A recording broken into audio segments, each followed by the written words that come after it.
My name's Magnus Hastings, and I'm a photographer who moved to LA 13 years ago from London. I photograph particularly drag queens, queer people, and I'm part of that whole rise of drag that happened 10 years ago. I was a big part of that. That's who I am. You know, because we have to really be thankful that you have a passion and I have a passion, and we both can work on jobs that we love. Shooting magazine doesn't pay. I'm an artist, but I'm not rich. You're I'm rich enough to support yourself. You just.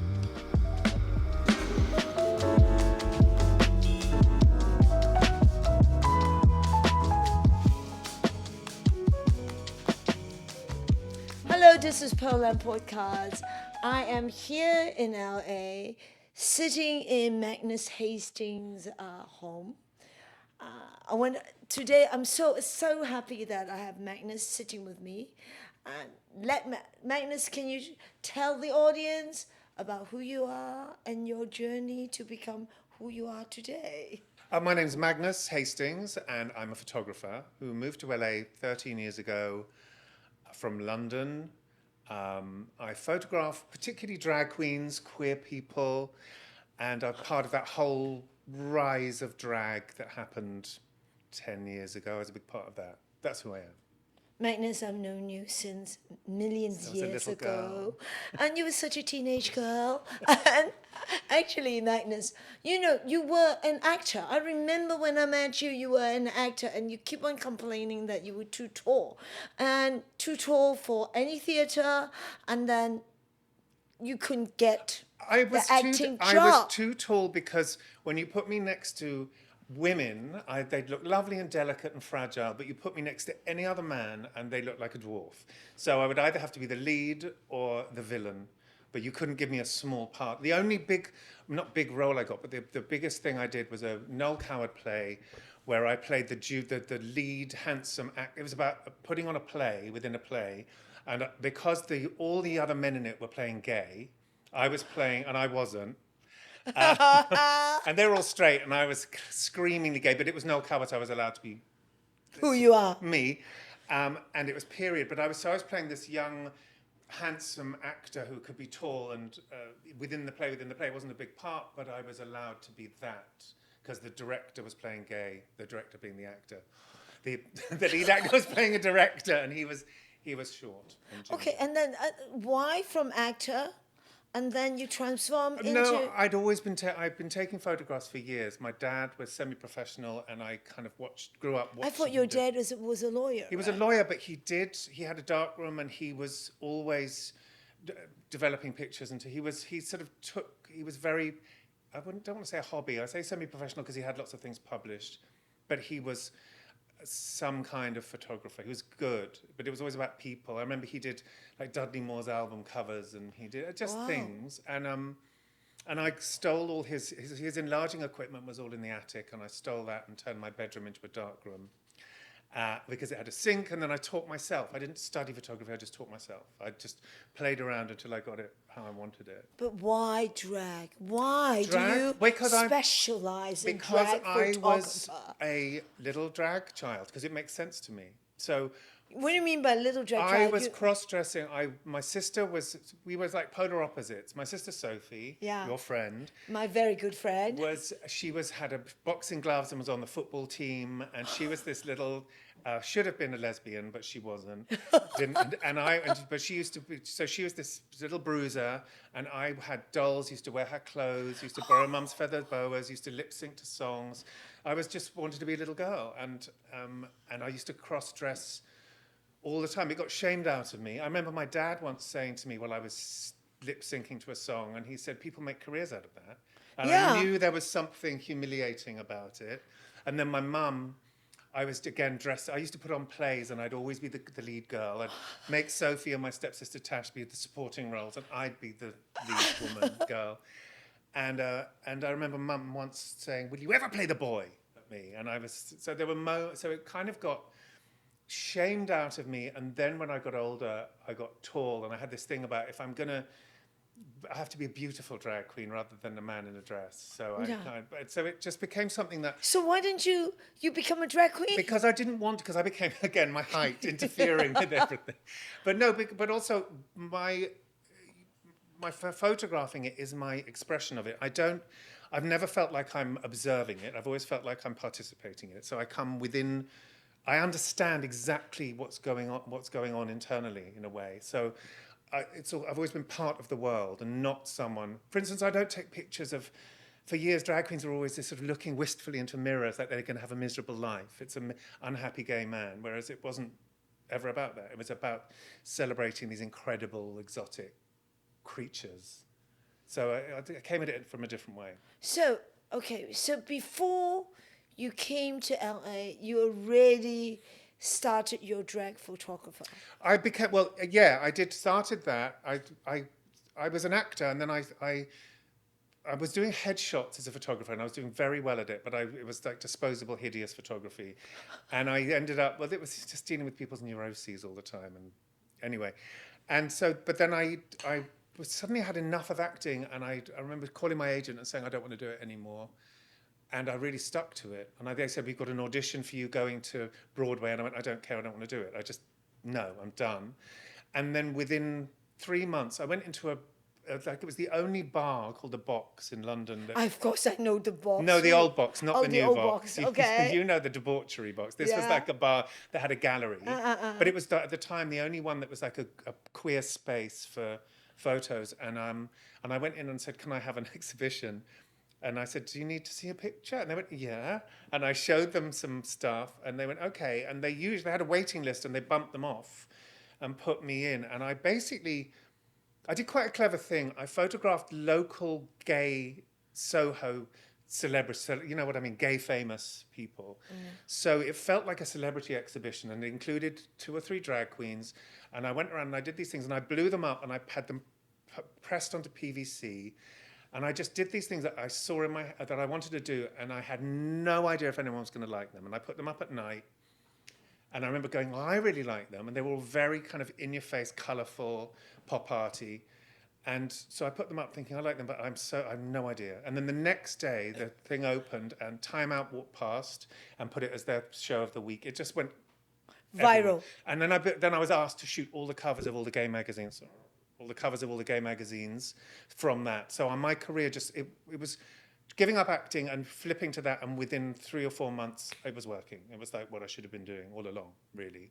Did you shooting magazine doesn't pay. No, it doesn't. No, I'm an artist, but I'm not rich. You're rich enough to support yourself. You just. And I have a lovely Thanks, Father. No, that's so fair. Don't drop that in. It's okay because what is important in life is to find your real passion, and it is incredibly lucky that you and I, we can work for our passion. How many people can do that? When I inherited some money the last time, I was at the time, I didn't know how I was going to pay my rent, and then it just happened. Yeah. And overnight, I was like, oh my God, I've got some money. And the first thing I did was oh, I can now do this project that I want to do. So I'm now, again, not feeling particularly affluent, but because all I care about is creating and doing stuff. And that's what I've used any money This is for. great, because we have to really, really be thankful that you have a passion and I have a passion, and we both can work. On jobs that we love. How many people can do that? No, I do. I sit there and think. No, my friends have got a running gag that it's me with my charmed life, because I kind of do. But yes, I've been able to also to be able to say no to things and to just exactly, and that is a really fantastic thing. Fabulous. Yeah. Fabulous life, darling. In LA, in my little tiny shoebox. So then you start doing the photograph, so I did magazines. So I was doing that, but at the same time, I then went to Sydney. So the big drag thing happened. So I'd done a few drag queens in London, and that had taken off. And then I went to Sydney. So then I went to Sydney, and it was like I didn't even know that Sydney has this. Sydney at the time, so that was in 2003, maybe two, and it had the most incredible drag scene where Really? the shows they were putting on huge. In England, it was like a bruiser of a drag queen singing live and being funny. And in Sydney, it was it was all about lip syncing, but lip syncing incredibly. So you really believed that you're watching this show, and they Oh, I put on, wish they I did could huge see it. numbers, and they put money at it, and they were incredible. And I walked in one of the first night. I took my cameras with me, and I had my portfolio from all the stuff in England. And I just arrived in Sydney and went, "Oh my God, this is where I need to be." And I walked into a club, and there was actually it's in my bedroom the picture, but there was a Vanity Fair dressed as Dorothy, but immaculately dressed as Dorothy, the most beautiful thing you've ever seen. And it turns out she now makes wigs, and she'd made her first wig, and it was. And I was just transfixed by this creature doing a version of Somewhere Over the Rainbow. And I then said, I need to photograph you. And she said, have you got a card? And I said, no. I was just like, what? It was so weird. And then I went in the next day to her shop where she worked, and she looked through my book and she went, okay. And she turned up as the Queen Bee of Sydney. Oh, really? Oh, And, my God. and because she did it, everyone, the whole thing opened up to me, and I started to photograph the queens there. But also, the next year I photographed Courtney Act, but it was the thing that I did was I photographed them in a totally different way. I remember when Courtney sent me a thing so once I'd done the ones there, then I was sent in to see a magazine that doesn't exist anymore. What's it called? There was a big, like, artsy Sydney gay magazine, and I was sent in because someone heard I was doing this drag thing. And the editor was really rude, and she sat there and she said, so I hear you're doing drag queens, niche market. And I said, okay. And I opened the book, and she went, oh my God, it's pop art. And she gave me a 10-page spread there and then. First magazine I'd ever walked into in like that with my work rather than. Wow.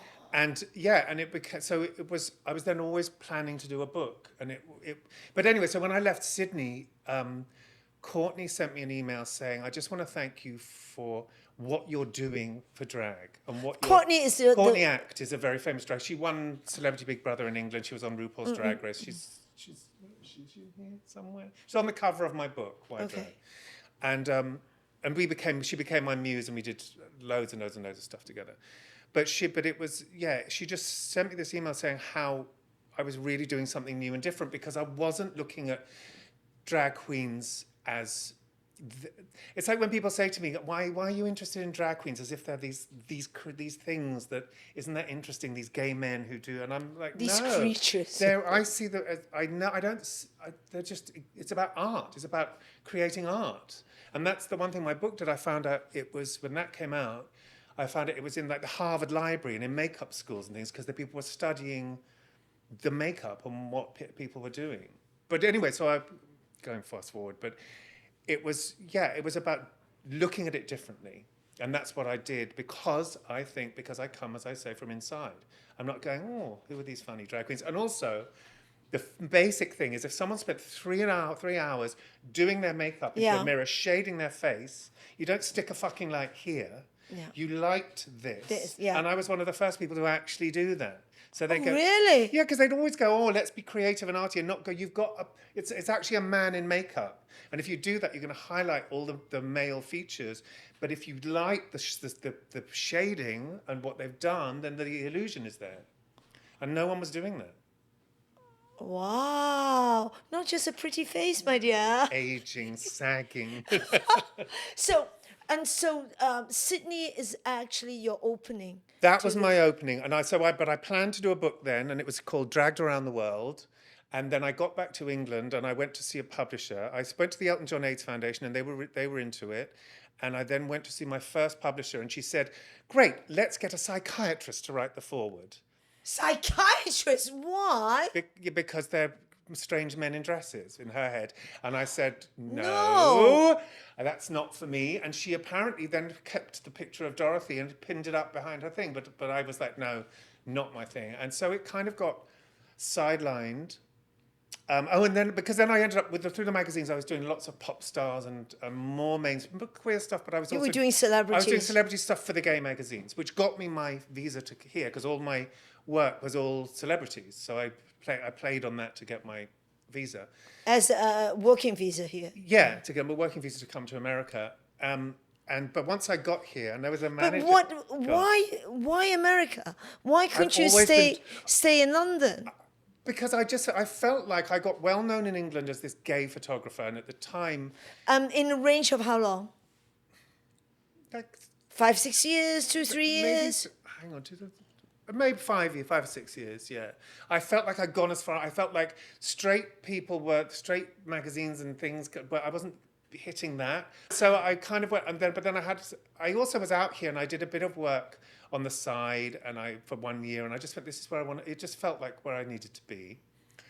But then this guy was helping me get out here, and he said, just bury all your gay stuff. You're better than that, and all of this. And I was like, what do you mean by better? Exactly. It was so stupid. So stupid in my drag stuff. And he said, you've got to do celebrity. And anyway, I got here, and then within 5 minutes, I went, just drag is what I get. And then Courtney moved here at the same time, and then she introduced me to some of the Drag Race girls, and so I started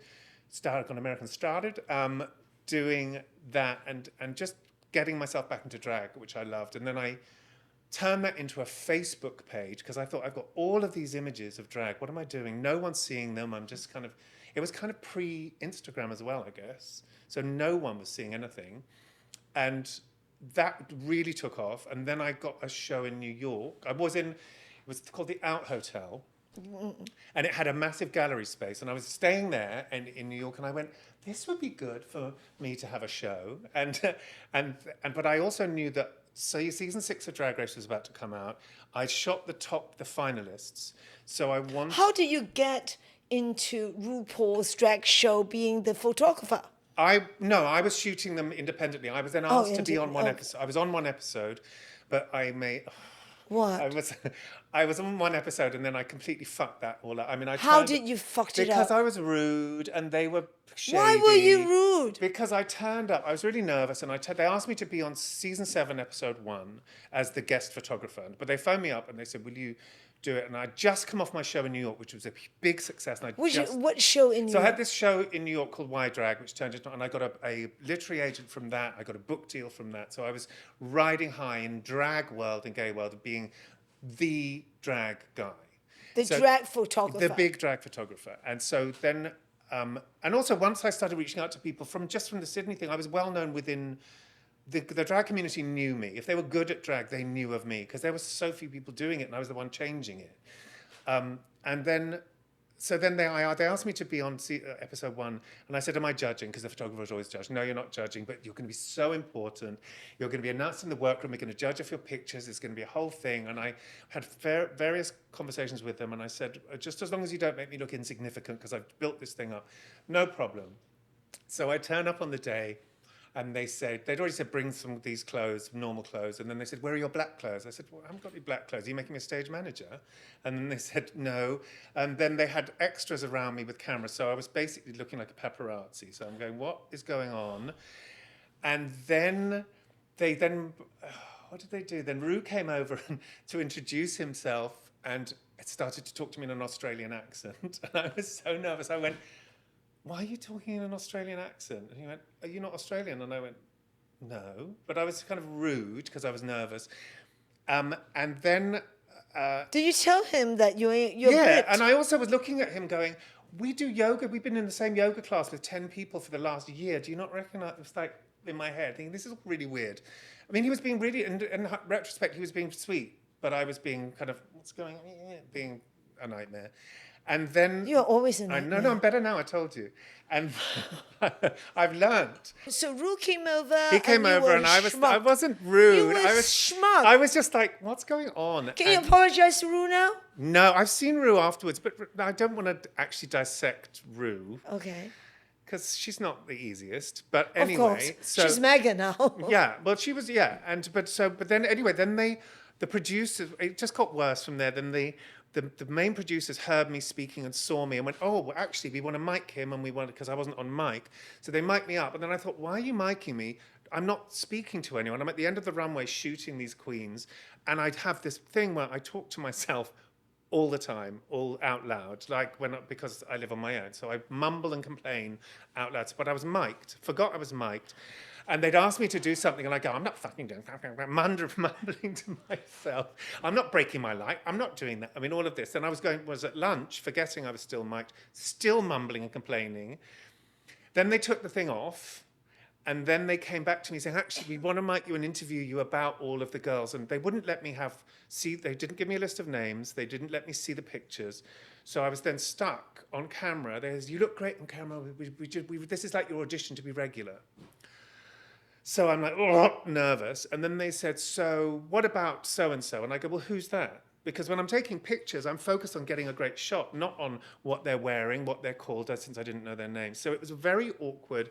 And they kept saying, then say something nice about them, say something mean about them. And I went, and I said, I haven't got a job with you. I have my reputation with all the queens. They all want to work with me. They all know me. I'm not going to start bad-mouthing queens because you want a soundbite, and I have no guarantee of a regular on here.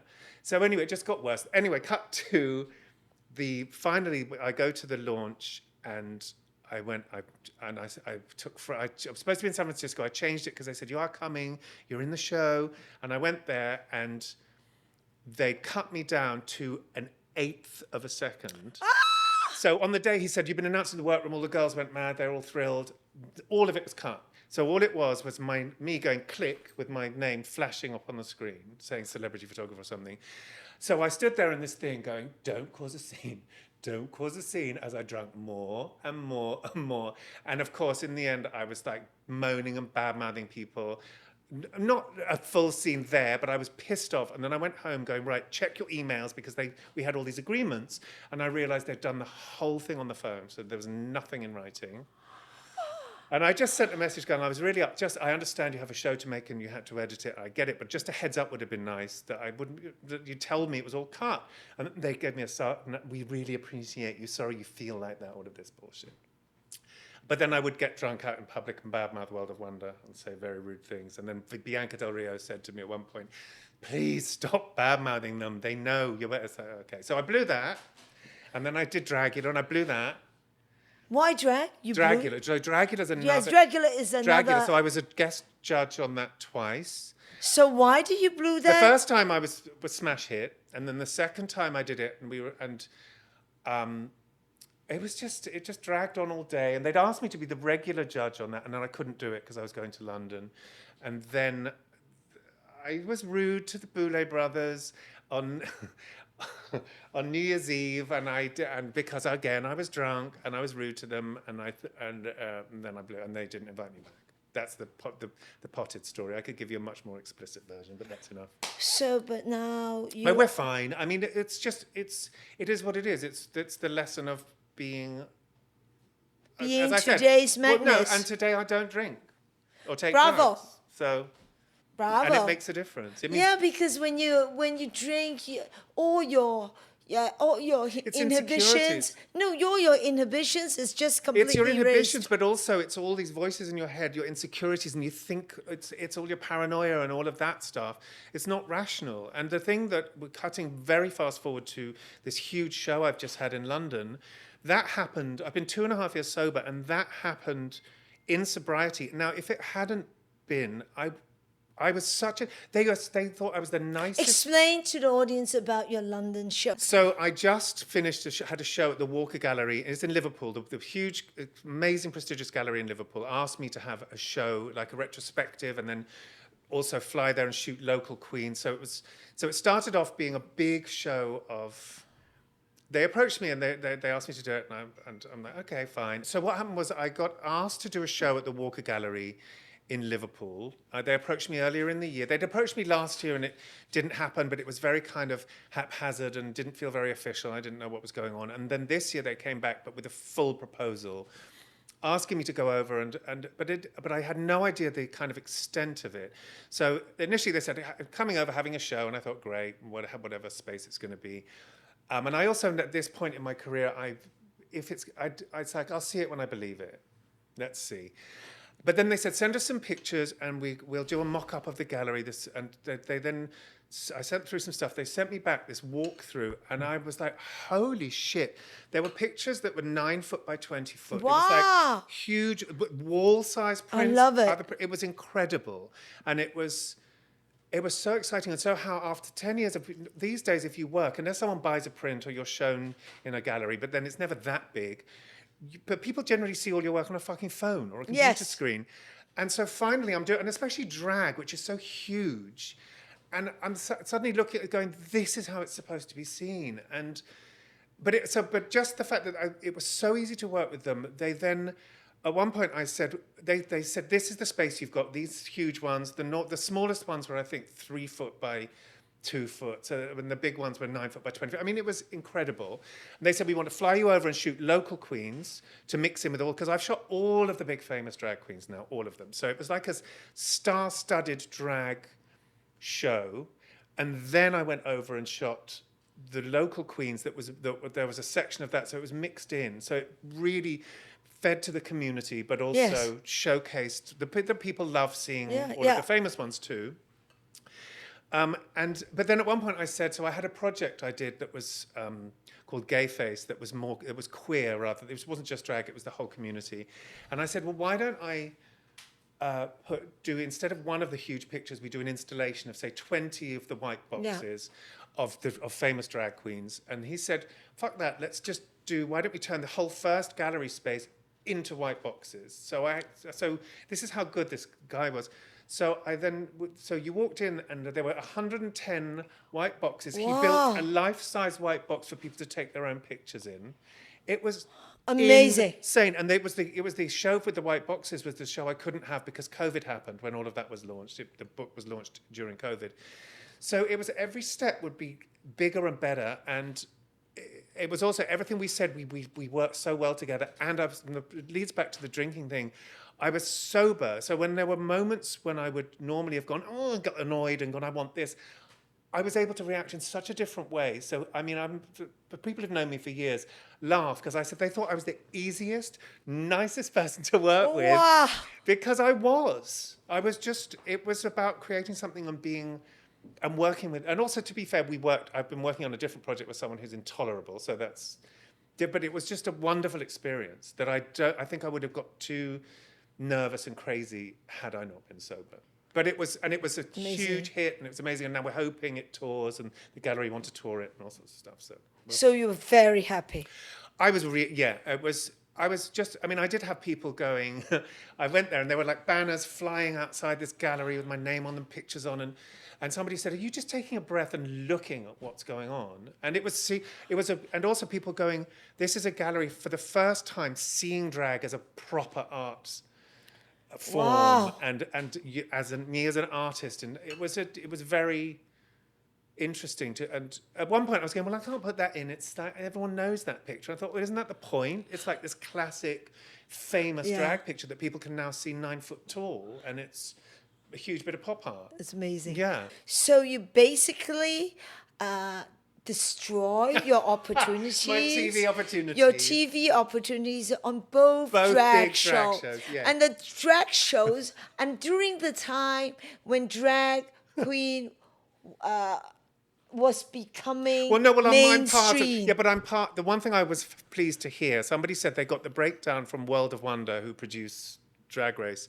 They had the 20 most important things in drag history, and my book Why Drag was on the list. So at least they don't hate me that much to not put me in there. But no, so from the show in New York, so all of that happened around that time. Then and the book Why Drag, has it published yet during the time? Yeah, do you want me to show you? Yeah, please show. You should give me one.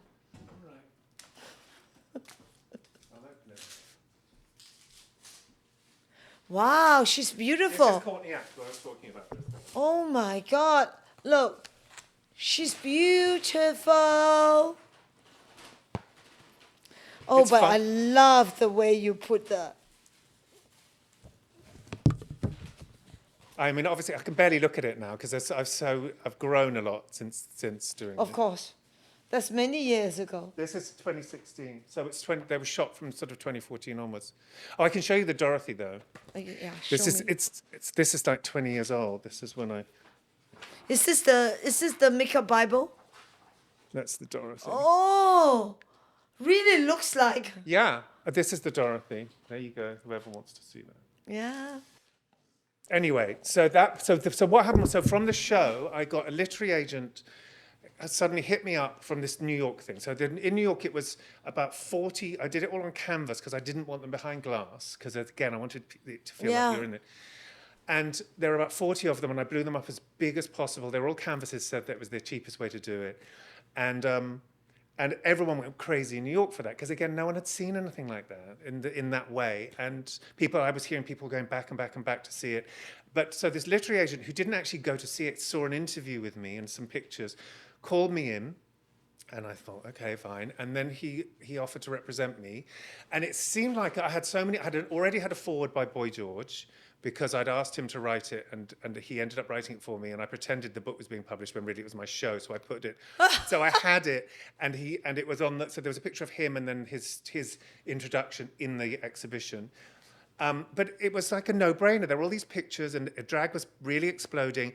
Not every single publisher that it went to would go. There'd be people obsessed with it, and I'd always find out there was one straight man going, "Ugh, drag, ugh, no," and the agent was really going, "What the fuck is going on?" And then it finally went to, God, I can't remember my publisher now, to Chronicle Books in San Francisco, and they took it, thankfully.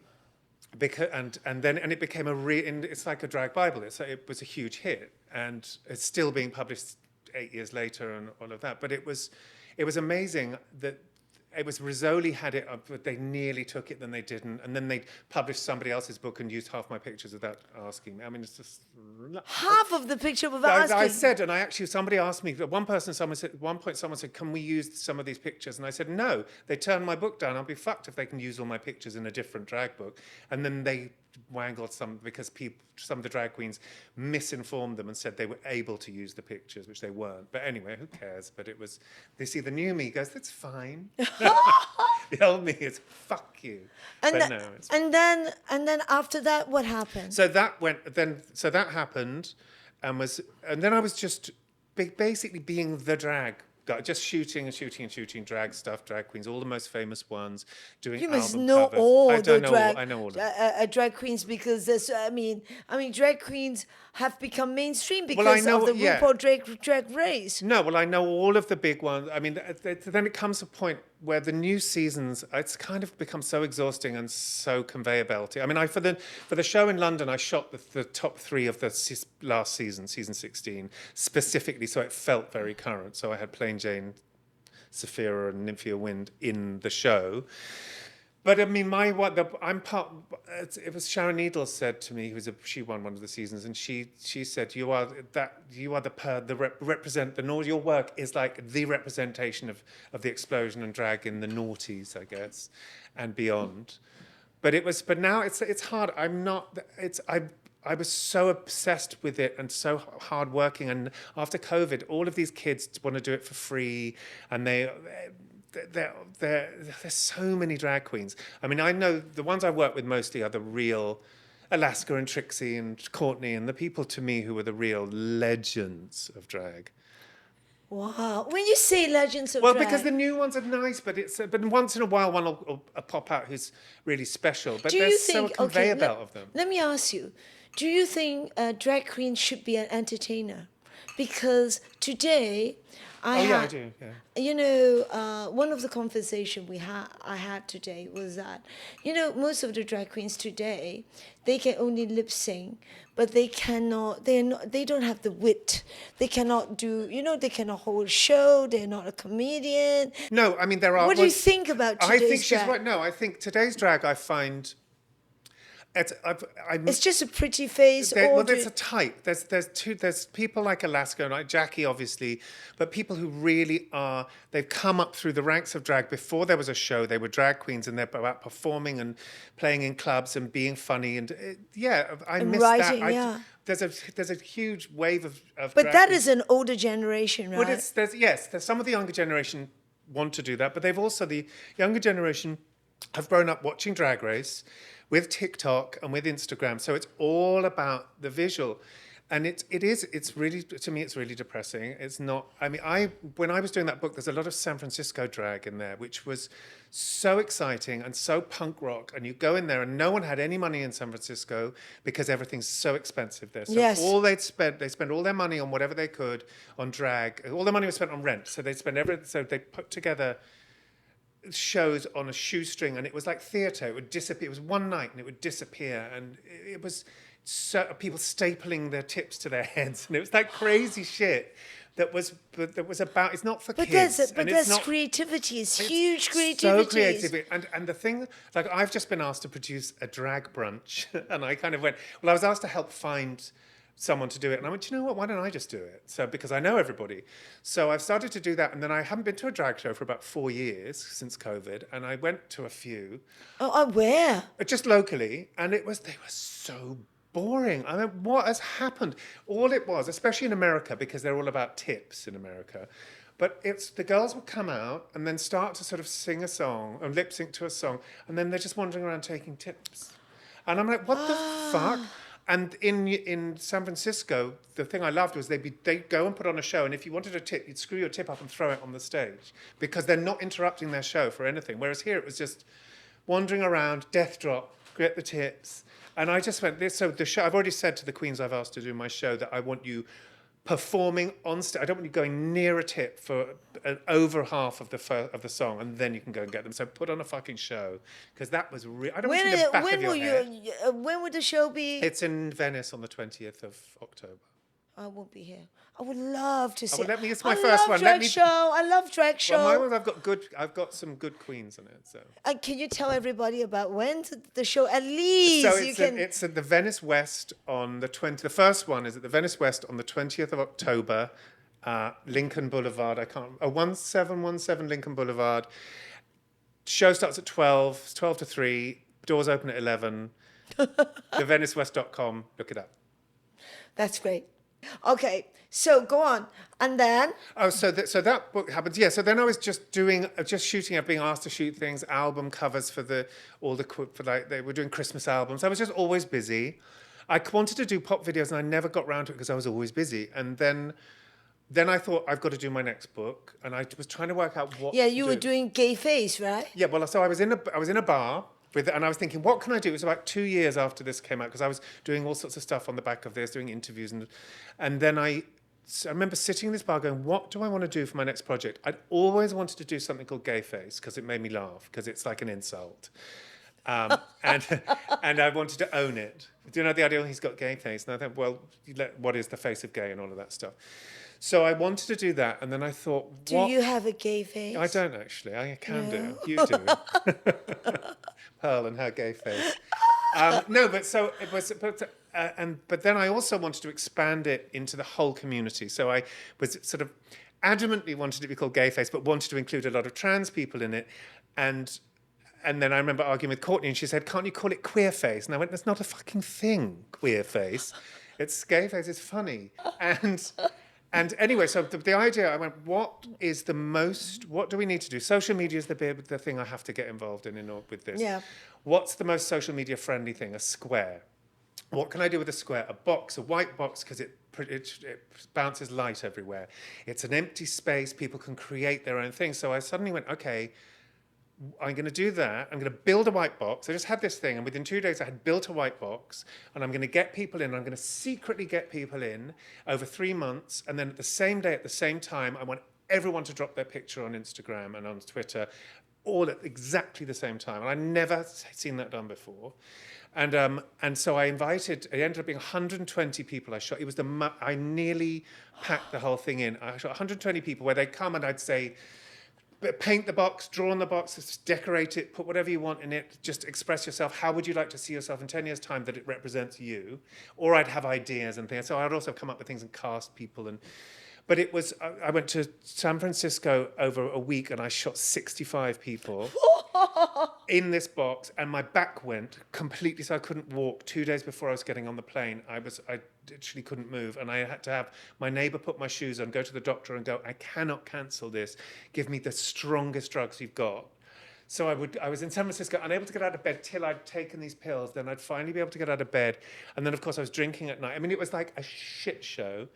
And then I was in New York shooting. So I had a box in New York, box in San Francisco, box here. I did London later on. And I did this. And then everyone I didn't give anyone a picture because I knew it would leak. Someone would post it. They wouldn't pay attention. So no one was allowed to see or get their picture until 30 minutes before they had to drop them. And I was going to have a tie-in pop-up exhibition the same day. So I did all this, and then we sent all the pictures 30 minutes before, and everyone said the size is wrong, because of course, once you got an assistant, they never do anything right. So he'd sent all the wrong sizes. So we then had to resend all of the images to people, and they all. And I thought, is anyone even? They might go, I don't like it. They might not want to do it. Every single person dropped. They were having a competition to drop them as fast as possible, and it exploded, and everyone was like, "What the fuck?" And no one had heard of it. And gayface trended on Twitter, and it went everywhere, and it was just huge. And then it went on for 3 years. I went to DragCon and shot. I went to Folsom and put a box there, and then that turned into my next book, but this time I got interviews with people. Because it became, at the time, it was when the whole sexual and gender kind of revolution was really exploding. That was 2018. So I was doing it in 2018, book came out in 2020. And I had people, again, I wanted to help people who didn't get it about non-binary and all of that stuff. So I had certain people, I interviewed them so they'd talk about themselves. So it was just a really accessible way for people to go like someone who's non-binary is actually now trans, but so I'd have people just talking about themselves and somebody bi, somebody. So it was a really nice way and accessible way and fun way and creative and lots of nudity and craziness and I mean, now today we always talk about an LGBTQ plus. Yeah. And with that movement, does it really help and support or what you're doing? It was part. I mean, yeah, it was part. I mean, it became. Or you are doing the things to support it. I'm doing that. I was doing something to support it and to also. I was doing my part in that to help to express it. My thing was to help it not be something that's annoying. To let people lots of people who are going, oh, what the fuck is that? Just give somebody access who's just thinking this is actually what matters to that person. It doesn't cost me anything, but it really makes them comfortable. So let's make it accessible. And it was just interesting to me. It was just something that seemed relevant, and it resonated. People really got into it. But then, of course, the book came out. I did my last shoots in London for the book, and then COVID happened. It was like 2 days before I flew back, and COVID, but then it was lockdown. And I thought the publisher, because they had a clause, they could pull it because of natural disaster or things like that. And thankfully they didn't. But it was really frustrating. It was I had a launch online with Alaska. We just sat on my balcony and did a thing with a book. Does it work? It was fine, but it was in the Why Drag. I had 3. I launched in New York, I launched here, drag performances. That was half the fun, was doing it. And it was also very hard to promote in terms of magazines. Why Drag went into every magazine everywhere, mainstream, everyone, because it was new. But this was the thing with the boxes is it's about them being next to each other and how they relate to each other as much as what's in it. And the publisher would send out boxes for people to publish, and they just publish a box, and then that's not it. It's about how everything works together. And so it wasn't exciting in the same. They were fun, but they were interesting, and some famous people, but it didn't have that kind of. But the vibes and the dynamism. But so when it ended up being a thing in the gallery, I always because Why Drag was a bigger success for me personally. So I felt like, oh, the drag queen stuff, everyone loves that, but people go, no, they really loved the boxes. Gayface. Yeah, it was there was gayface. The book, I wasn't allowed to call it gayface. It was actually a trans woman who talked me round, because she said, I'm a trans woman, but my whole life I've been fighting to be accepted by gay men, and they've not made me feel welcome. So I don't want to be under the moniker gay. It makes me feel uncomfortable. So for her, I went, okay, now I don't want somebody like Courtney saying, why don't you call it queer faces? Isn't that? It's like, it was her saying, this was my personal experience. Gay men were the worst to me as a trans woman. So I called it Rainbow Revolution, which is a bit hokey, but it's fine. It's so poetic, right? It's not, but it's not. I mean, it was actually, hashtag gayface, but actually, Rainbow Revolution is very naff. Shut up. So You know what naff. you know what they wanted to call it? They wanted to call it Express Yourself, the publisher. And I went, I'm not God, calling. I said, I'm not fucking was. calling it Born This Oh, Way either. It was like, no. God. Rainbow Revolution's just fine. Naff.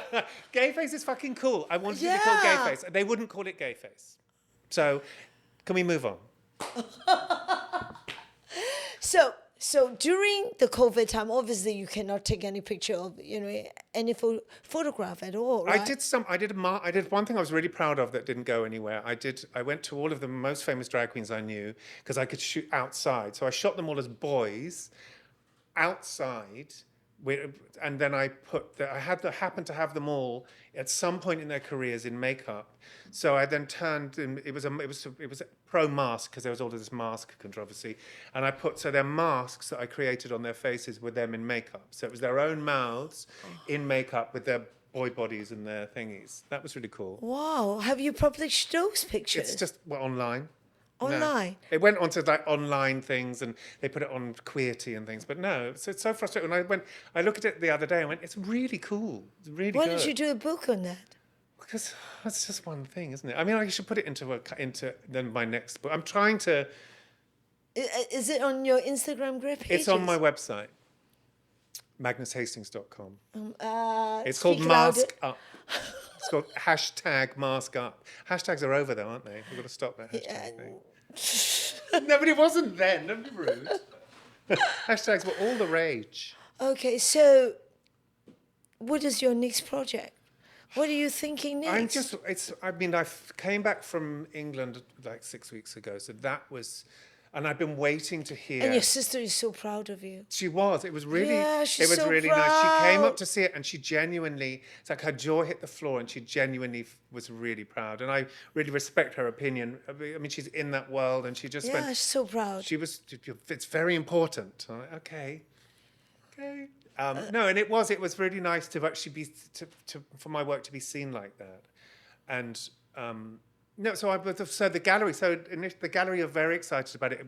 It was, as I said, lots of people came through. People were loving it, so they want to tour it. So I've created the tour pack with them, and locked all that down. So now they've just got to pitch it to all over the place. So we'll see if it gets picked up.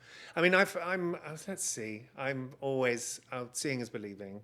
It'd be lovely. Next project.